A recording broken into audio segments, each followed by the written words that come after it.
Hello, welcome to the Notorious DID. This is Solara. I am making another video for, I'm guessing I'm probably going to be completing a week. Solara backstory. This will be part 4. And the last one I mentioned about how we got our back problems and the birth of our daughter. Well, my daughter. I'm the one who gave birth. I'm the one who went through all that. So, shortly after that, I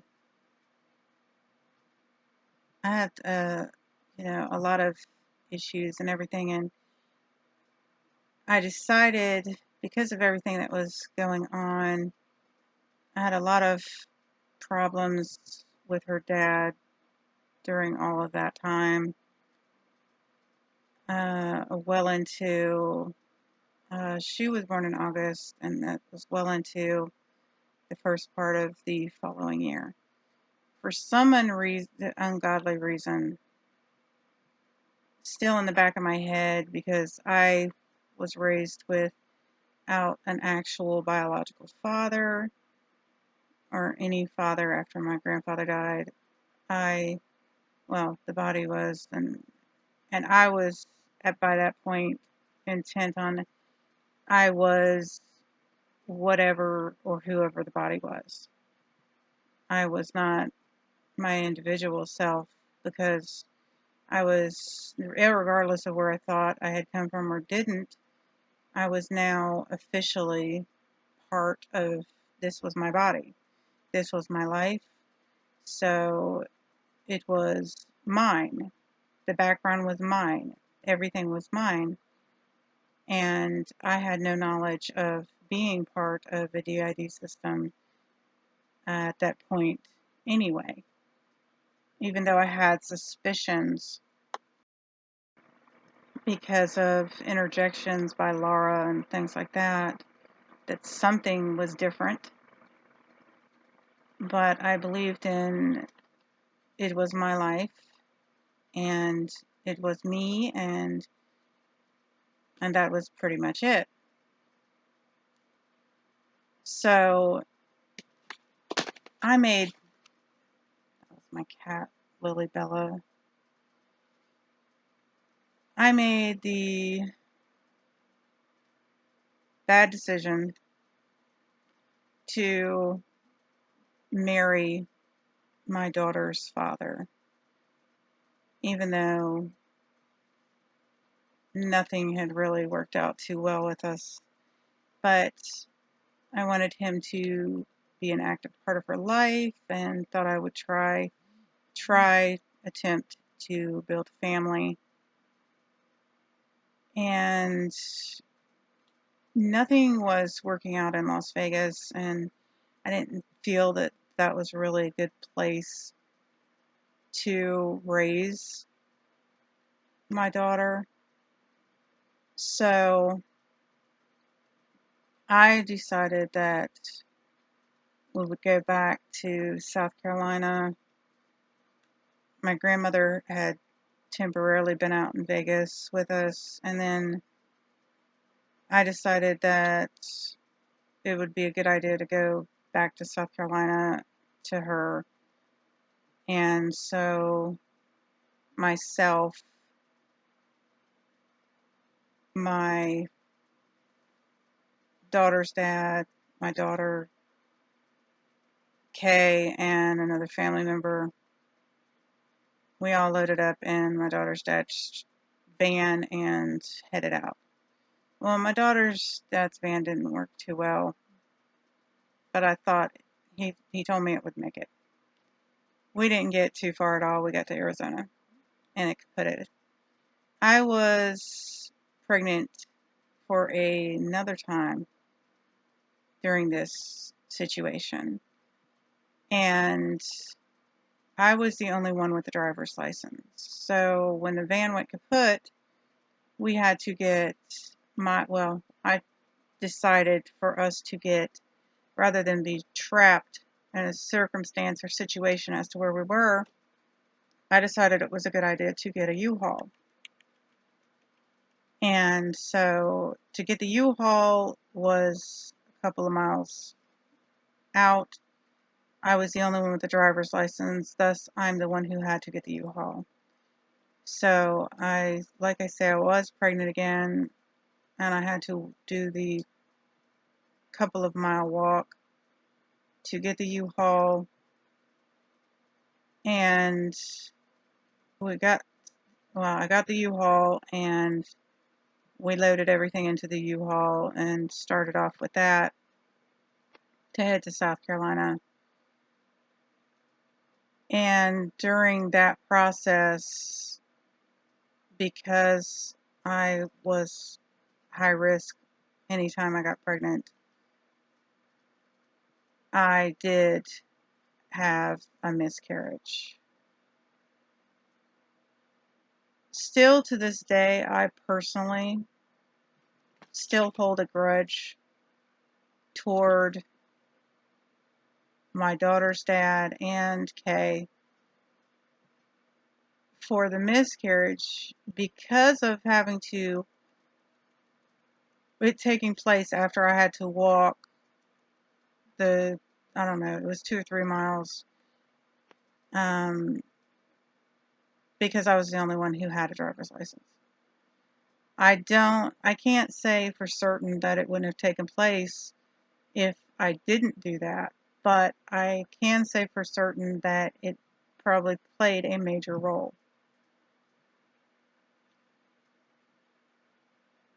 And so that was just another groove in my mind toward both of them. And I already had more than plenty enough grooves with being able and knowing the information and the background from the body that I had, from the body.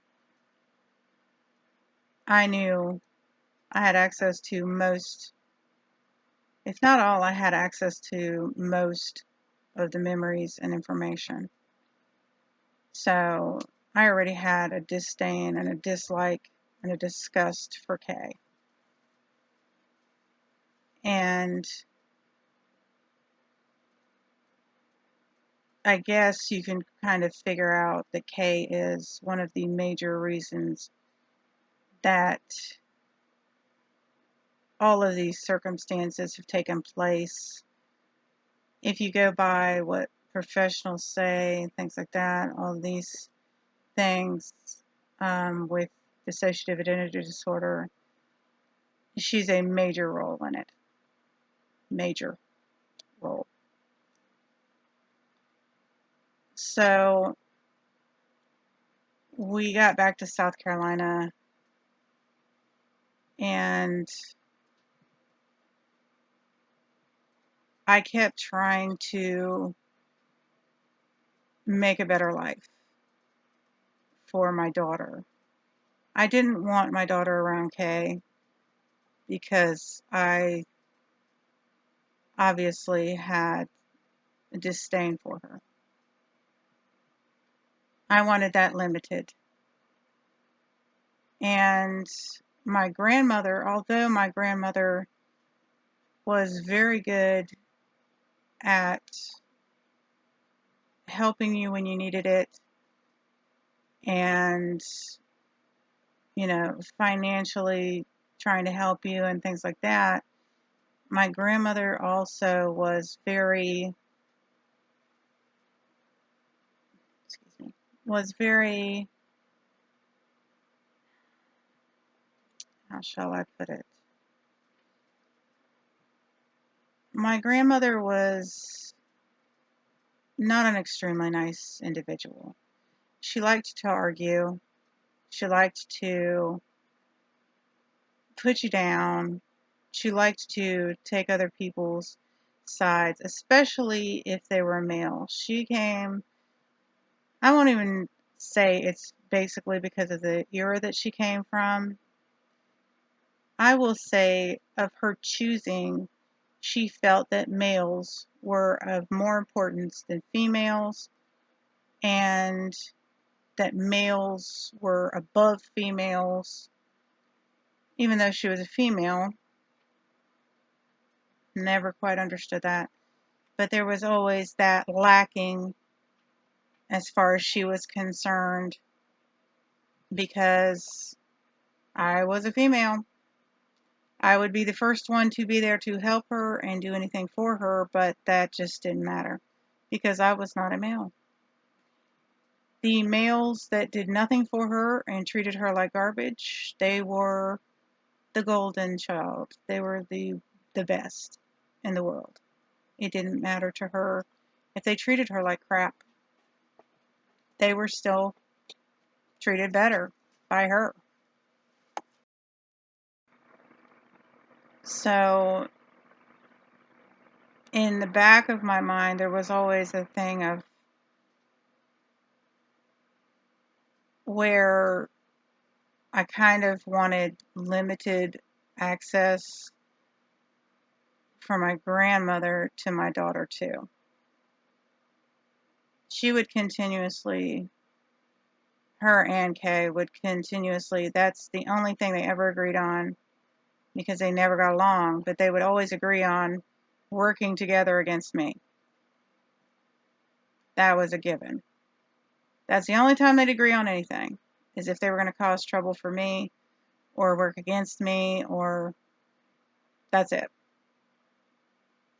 So I would constantly attempt to move away, but my daughter's dad would not work.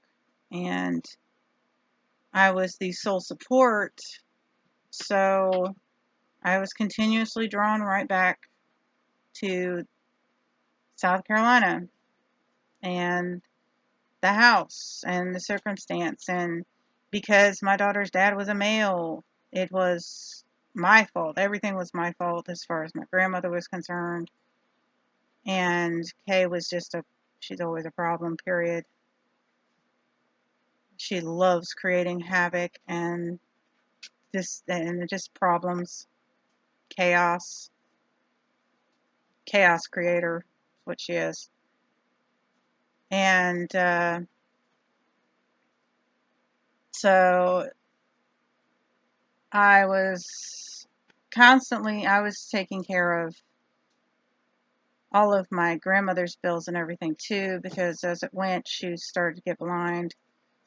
And I kind of, the body, regardless of who's in it, has almost always taken care of everybody else's finances, taking care of paying bills, taking care of ensuring that there was a place to live. Even when I wasn't living here in South Carolina, I was still taking care of things for my grandmother. Even when me and my grandmother weren't getting along, I was still taking care of things for my grandmother, because I felt family came first, even if family wasn't, it was dysfunctional.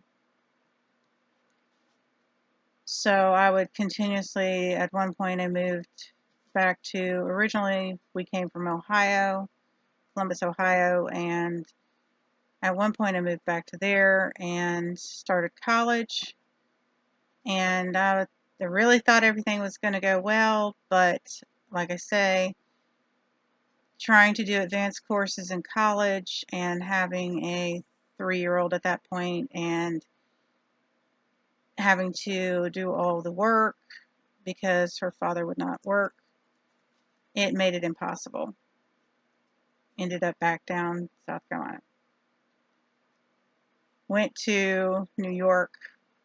I moved to Buffalo, New York at one point, and we were there for a little while, but me and my daughter's dad started having serious problems, to where we signed separation papers, even though I didn't have him go anywhere else. I knew he didn't have anywhere to go because he didn't have any job. He wouldn't work. But I made sure he signed the separation papers because I knew this was the direction everything was going in. but I also, I didn't want him to not have a place to live. And so then it became a matter of, I knew what was coming, and I didn't really trust anybody to watch my child. I figured if I came back to South Carolina, at least it was family who was going to be watching my child, which it ended up being one of the biggest mistakes of my life, to be honest, that I know now, but I thought it was the best option at that point, because me and her dad we were getting ready to be null and void. Her dad was able to watch her at that point, but I was going to need a backup plan. So I moved back to South Carolina, and from that point we've been here ever since. I got into the phase where me and her dad broke up. So he moved out after a lot of other things took place. And while I'd work or whatever, my grandmother, or unfortunately Kay, would watch her occasionally. And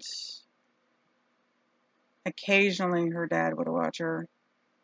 And then that just got more and more distant when he was not actively participating, not playing a role in her life, and not doing anything with her. And when he'd say he was, he'd get her hopes up and she'd just be waiting. And I had seen this before with his other kids. And you can't force somebody to be a parent. You just can't force somebody to be a parent. And there are so many people in this world that will hold other people accountable for their shortcomings. They won't own up to them, which is unfortunate. If I have a shortcoming, I will own up to it. It is me. I did that. I said that. Or I am incapable of doing that or being that. That's the way you need to be. You can't go around blaming other people for your shortcomings. But most of the people I tend to be around seem to do that. I will do more than my portion of what needs to be done, and yet I end up being the bad guy. So at some point you just decide, well, if I'm going to be the bad guy, I'm going to be the bad guy. That's just it. I'll be the bad guy. But I'm still not putting up with this shit. And that's just kind of the way that goes. And you do the best you can with raising your child. And no matter how good that is, sometimes it just doesn't seem to matter how good that is. My daughter is an exceptional person. Don't even get me wrong with that. Some of the things that she's had to endure or deal with are unacceptable. And that was because of choices I made. And I will hold myself accountable for that for probably the rest of my life. My daughter was the second person that we, meaning the body, we had raised. And the failure that took place with the first person that was raised, I am eternally grateful that that did not take place with my daughter. I know that my daughter is an exceptional person. She is a good-hearted person.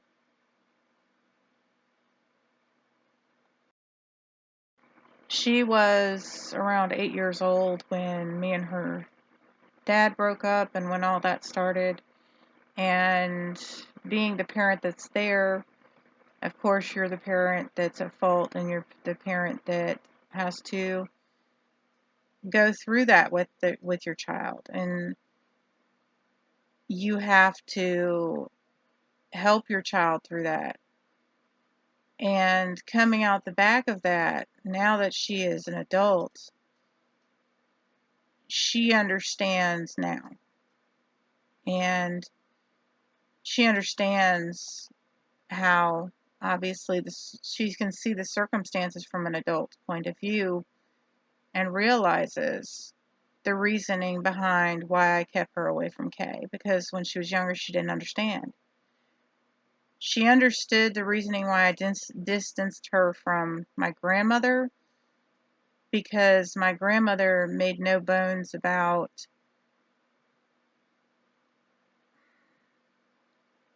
she doesn't realize she's racist, but my grandmother at the back end that she's racist.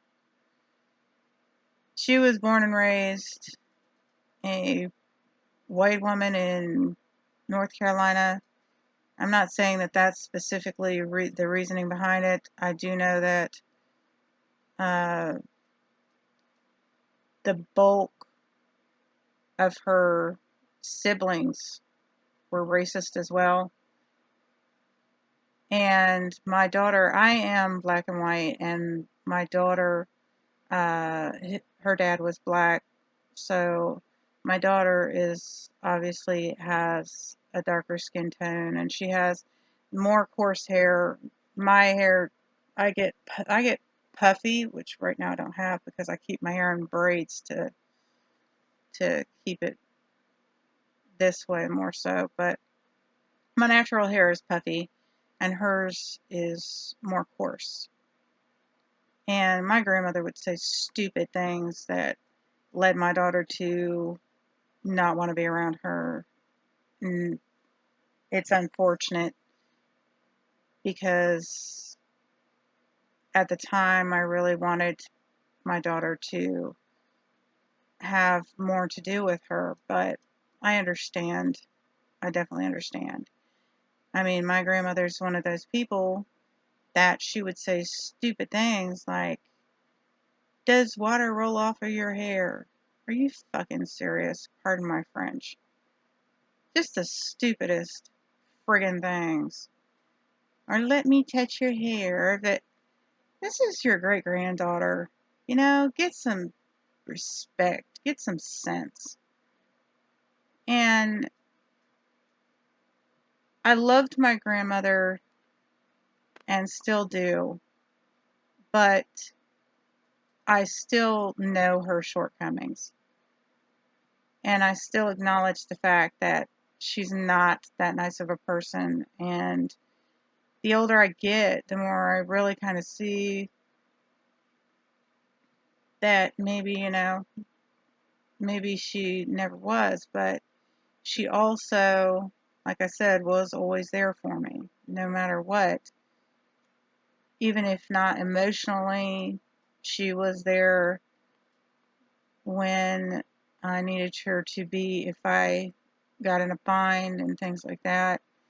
I think that was the only way she knew how to offer up love was through getting things for people or things like that.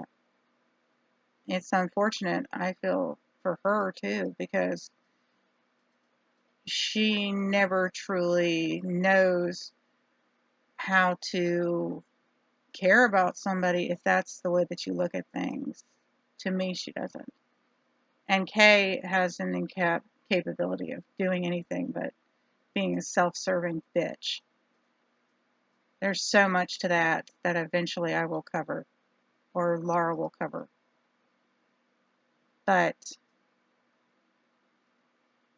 my daughter has grown into a magnificent woman. She is getting ready to go to college. She is pride. You're not supposed to be proud based on God's word, but I'm very proud of her. I am proud of what she's going to accomplish. I am proud of who she is and what she is. And that's through no help of her father. That's through no help of, like to say that I helped along that, but people make their own choices and they're their own people inside. And she's just a really good person inside. And I'm glad to know her and be a part of her life. And I'm glad that we're close because we're very close, and it could have went so many other directions with me and her dad breaking up, and it could have went so many other directions with just the way life in general is, and people are in general are. But I would definitely say within my entire lifespan, my daughter I'm the closest to my daughter. I have never been close to Kay. I have been distantly close with my grandmother, no matter how I genuinely attempted to look at it. Because being a female, you were always kept at arm's distance. You were just lesser than. And outside of my daughter, I was extremely close to my grandfather. And even though that's two people, that's only two people, that's more than enough. That's more than some people have, period, that they've ever been close to. And these two people have meant the most to me in my life. And I feel blessed to have known our grandfather, and I feel blessed to have my daughter. And to be able to get to see her become a wonderful, beautiful, smart woman. So that's a little bit more of my backstory. Please like, share, subscribe, comment, hit the notification bell if you would like to receive notifications as soon as we post videos. This has been the Notorious DID, and I am Solara saying bye.